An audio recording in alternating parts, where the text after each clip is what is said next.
hablamos de transparencia, ¿de qué estamos hablando? De información que tiene que ser pública. Es decir, que las instituciones obviamente tienen que contar, tienen que decir, tienen que explicar, y para eso hacen falta datos, ¿no? O sea, ya veríamos que una materia prima o un ingrediente básico de la transparencia van a ser los datos abiertos.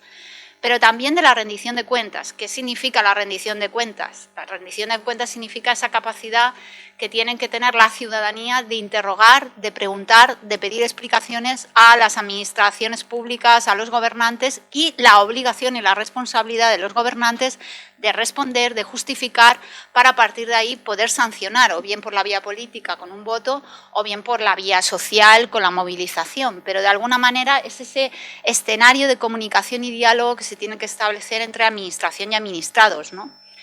En este escenario volvemos a lo mismo. El derecho a saber es un elemento fundamental, y es un elemento fundamental que viene imbricado o muy relacionado con lo que son las políticas de datos abiertos, ¿no? La participación ciudadana. Es decir, cuando hablamos de participación ciudadana y hablamos de profundizar en la democracia, estamos hablando de que obviamente la ciudadanía tiene que tener un saber, un poder y un querer para entrar en el escenario de lo público y lo político. Y uno de los elementos, ese saber, tiene que ser sustancial, tiene que ser sustantivo. La incidencia política, igual que la concienciación, son elementos que cuando están apoyadas en datos cobran mucho más poder y realmente pueden lograr transformación. Lo que vemos es que los datos abiertos se convierten en una política transversal a todas las políticas. Es decir, cuando hablamos de políticas de datos abiertos, esto tiene que penetrar en todo el flujo circulatorio del sistema, porque es lo que permite realmente profundizar en la democracia.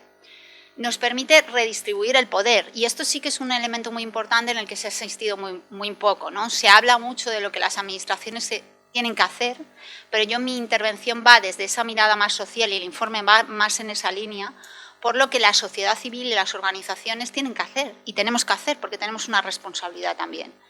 Entonces, cuando hablamos de redistribuir el poder, hablamos de esa responsabilidad también que tenemos de solicitar esos datos, de reutilizar los datos, de explicarle a la administración lo que están pasando en escenarios donde la administración ni siquiera ve lo que está pasando.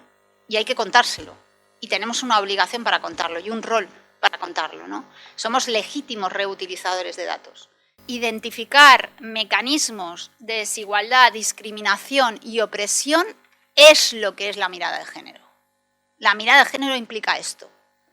Implica ver cómo se le trata a la población, cómo de desigual se trata a la población, qué mecanismos de desigualdad social se generan en la población. Eso es la mirada de género. Y para eso, obviamente, el mínimo tiene que ser esa desagregación por sexo de los datos. ¿Qué implica la mirada feminista? ¿Qué implica la perspectiva feminista del dato? Implica acceder, superar el neopositivismo de porque publico datos sobre violencia de machista, ya estoy abogando por la transformación social. Esto no es así. Es más, puede provocar lo contrario, puede provocar la anestesia social frente a un hecho, puede naturalizar la violencia machista. La utilidad del dato es muy importante. A veces no hay que hacer mucha faena, sino saber para qué la hace, cuál es la incidencia que yo quiero tener, cuál es la transformación social que yo quiero conseguir. El dato tiene que tener un sentido, tiene que estar ubicado en un contexto, tiene que estar relacionado con una historia, tiene que estar relacionado con un territorio. Y entonces el dato adquiere el poder social.